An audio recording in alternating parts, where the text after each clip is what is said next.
तेजस्वी जी को राह के रोड़ा बनने की कोशिश कर रहे हैं। तो पप्पू यादव कोई मुख्यमंत्री के चेहरा बिहार में नहीं है। उन्होंने समाज का सेवा का संकल्प लिया है। धारा की बात करते हैं, इस धारा की आप बात करते हैं तो आप निश्चित तौर पर आप कांग्रेस विचारधारा के आदमी हैं, तो आप कांग्रेस ज्वाइन कीजिए और कांग्रेस पार्टी में आप लड़िए, आपको टिकट दिया जाए। तेजस्वी यादव जी को जो ईद गीत साथ में जो रह रहे हैं, उन लोगों को जो सलाह दे रहे हैं गलत सलाह दे रहे हैं आज भी, क्योंकि पप्पू यादव एक मजबूत नेता है बिहार के। नामांकन किया और उन्होंने चुनाव जीत कर ये भारत के लोगों को दिखाने का काम किया कि मैं किसी के बदौलत नहीं हूँ, मैं आपके साथ खड़ा रहना चाहता हूँ कि आप सामाजिक न्याय की बात करते हैं। यहाँ के जो किसान लगाए हैं उनको जो भी आवश्यकता पड़ा बिजली की सुविधा दिलाने के लिए, चाहे उनकी जो आवश्यकता पड़ा हम वहाँ तत्पर होकर के पदाधिकारियों से सहयोग करके उनको दिलाने का काम किया। जिला पदाधिकारी और माननीय सांसद, माननीय विधायक उस क्षेत्र पर अभी और विकास की जरूरत है। इतना बदतर स्थिति थी दुलारे की, जो औरंगाबाद में सबसे पिछड़ा हुआ क्षेत्र था मेरा पंचायत के क्षेत्र में, बिजली के क्षेत्र में। आज जो परिस्थिति आई कि हमारे पंचायत के लोगों ने कहा कि आपको पैक्स से चुनाव लड़ना चाहिए, तो निश्चित तौर पर वहाँ मैंने पैक्स से चुनाव 2019 के चुनाव में मैंने लड़ा और वहाँ के लोगों ने हमें समर्थन किया। जी नमस्कार, मैं हूँ राज पाठक और आप देख रहे हैं बुलेट न्यूज़ टीवी। देखिए, इस वक्त हमारे साथ में एक युवा चेहरा है जिन्होंने जनता के बीच में ऐसा काम किया कि सबको चौंका दिया। रिजल्ट जब आया, मुखिया भी हैं, पैक्स अध्यक्ष भी हैं और एक उभरते हुए कहिए राजनीति के एक बड़ा नाम बनकर सामने वाले विजेंद्र जी हमारे साथ में हैं। क्या कहेंगे जो अभी जनता ने जिम्मेवारी दिया है, कैसा चल रहा है सब कुछ? सबसे पहले तो बुलेट न्यूज़ को मैं चैनल को धन्यवाद देता हूँ कि आपने कहा कि चौंकाने का काम किया। तो निश्चित तौर पर औरंगाबाद में जब से औरंगाबाद में छात्र राजनीति करते थे, उसमें भी मैं लगातार औरंगाबाद के हर एक दिन कोई न कोई मुद्दे पर हम आंदोलन करने का काम करते थे, सड़क पर दिखते थे और लगातार औरंगाबाद की सड़क सुना नहीं दिखता था जब औरंगाबाद में हम छात्र आंदोलन पर करते थे। आज जब परिस्थिति आई कि हमारे पंचायत के लोगों ने कहा कि आपको पैक्स से चुनाव लड़ना चाहिए, तो निश्चित तौर पर वहाँ मैंने पैक्स के चुनाव 2019 के चुनाव में मैंने लड़ा और वहाँ के लोगों ने हमें समर्थन किया और मैंने 2019 के चुनाव में मैंने पैक्स के चुनाव जीता। 2021 के चुनाव जब मुखिया का चुनाव आया तो वहाँ के लोगों ने फिर पुनः डिमांड किया कि मुखिया के भी चुनाव आपको लड़ना चाहिए। तो मुखिया के भी चुनाव में मैंने नामांकन किया और मुखिया के चुनाव भी मैंने जीतने का काम किया। और अब इस बार भी जब पैक्स के चुनाव होने लगा तो मैं पैक्स के चुनाव 2024 में मैंने नामांकन किया और 24 के चुनाव में भी आपने भी वहाँ क्षेत्र में न्यूज़ कवर करने गए थे, वहाँ भी आपने देखा। तो 2024 के चुनाव में भी हमने जीत दर्ज किया। तो मैंने लगातार उस क्षेत्र में जनता के हित में मैंने काम करने का काम किया हूँ।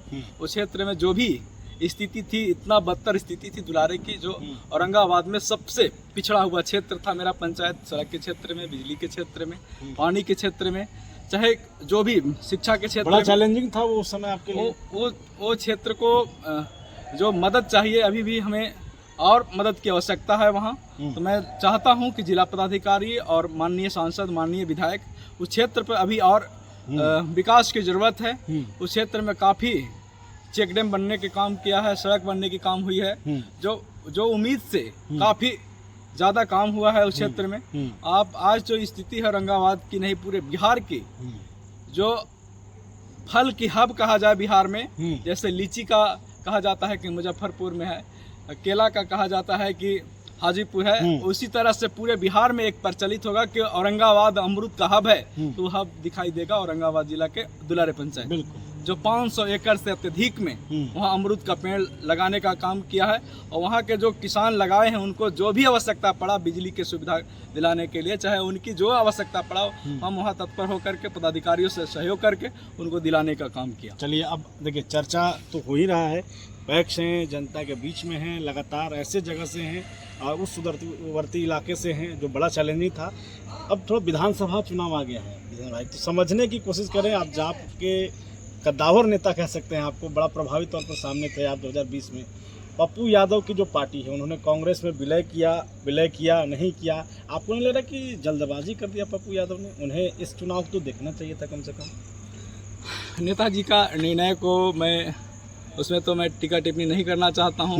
माननीय नेताजी का जो निर्णय था, पर जो नेताजी का कद है, जो पप्पू यादव जी का कद है पूरे भारत में, उनसे बेहतर एमपी कोई नहीं है, उनसे अच्छा समाज सेवी कोई नहीं, उनसे बड़ा जनता का सेवक कोई नहीं है, जो अपना आवास भी जनता के नाम कर दे दिल्ली में।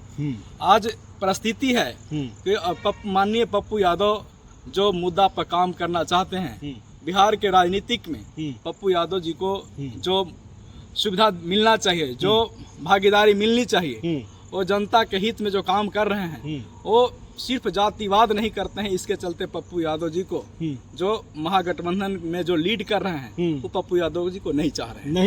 लेकिन आरोप लग रहा है ना कि पप्पू यादव व्यक्तिगत फायदे के लिए जो है एक पार्टी जिसके पीछे आप जैसे तमाम युवा थे, लाखों समर्थक थे, उनको कुर्बान करते। जैसे पप्पू यादव जी व्यक्तिगत फायदा रहता तो इस तरह के काम नहीं करते। सारे लोग उनको कहे कि आप इस पार्टी में आ जाइए, दो धारा की लड़ाई लड़ा जा रहा है बिहार में, आप इस धारा की बात करते हैं, इस धारा की आप बात करते हैं, तो आप निश्चित तौर पर आप कांग्रेस विचारधारा के आदमी हैं, तो आप कांग्रेस ज्वाइन कीजिए और कांग्रेस पार्टी में आप लड़िए, आपको टिकट दिया जाएगा। जब नेताजी ने, माननीय नेताजी ने जाकर के अपनी पार्टी को विलय कर दिया, उसके बाद फिर भी कांग्रेस ने मान्यता नहीं दिया उनको। राजनीतिक दुश्मन है ये बताइए। राजनीतिक शुरू हो गया, राजनीतिक के शिकार उन्होंने हुआ, पर राजनीति करने वाले लोगों को बड़ी तमच्चा है। जो पूर्णिया से निर्दलीय उन्होंने नामांकन किया और उन्होंने चुनाव जीत कर ये भारत के लोगों को दिखाने का काम किया कि मैं किसी के बदौलत नहीं हूँ, मैं आपके साथ खड़ा रहना चाहता हूँ। कि आप सामाजिक न्याय की बात करते हैं, आप सभी जात धर्म के लेके बात करते हैं, हम उसी रास्ते पर चलने की बात कह रहे थे, आप उनको इग्नोर करके चल रहे हैं, बाकी जनता उनको साथ खड़ा है। और आज भी आप देखने का काम कर रहे हैं कि पप्पू यादव जी का जो जन समर्थन सभी जगह उनको मिल रहा है, चाहे बिहार हो, झारखंड हो, यूपी हो, चाहे दिल्ली हो, जहाँ भी विधानसभा चुनाव में उनकी आवश्यकता पड़ रहा है वहाँ पार्टी के लिए प्रचार कर रहे हैं। तो फिर भी जो आपने कहा कि बिहार में ऐसे क्यों हो रहा है, ये सोचना होगा राष्ट्रीय जनता दल के लोगों को, ये सोचना होगा। मानते हैं कि महागठबंधन के जो मुख्य नेता हैं राजद के, वो नहीं चाहते पप्पू यादव आगे आए। हाँ, निश्चित तौर पर नहीं चाहते, उनकी ये भूल है। क्योंकि माननीय नेताजी को लोकसभा के चुनाव लड़ना था, आपको बिहार के मुख्यमंत्री का नेतृत्व करना था, इनसे कोई लड़ाई नहीं थी आपकी।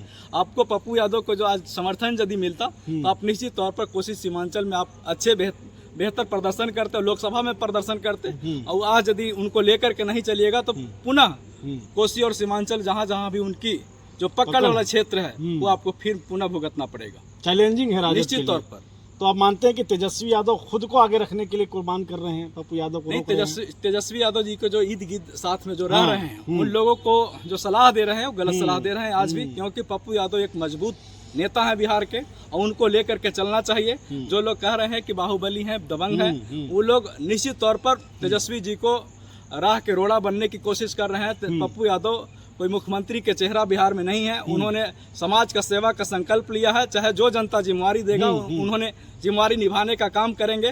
पर जो लोग ये दिखा रहे हैं कि पप्पू यादव बिहार के मुख्यमंत्री का चेहरा है, तो वो कांग्रेस पार्टी के सदस्य हैं। यदि कांग्रेस उनको प्रोटेक्ट करता है तब उस पर विचार होती है। तो उस तरह की कोई बात है नहीं। तेजस्वी यादव जी को चाहिए कि पप्पू यादव जी को साथ लेकर के और बिहार की मजबूती के साथ इस बार एनडीए को बिहार के सत्ता से दूर करना चाहिए। एक सवाल खाली आपसे करेंगे, यादव जी आप हैं और कहा जाता है राजद जो एमओआई समीकरण पर चलता है, प्रशांत किशोर बयान दे रहे हैं कि अगर लालू यादव को वाकई में एमओआई समीकरण की चिंता है, खासकर यादवों की चिंता है, तो तेजस्वी यादव को छोड़कर किसी अदर को, यादव को जो है क्यों नहीं मुख्यमंत्री चेहरा बनाते हैं?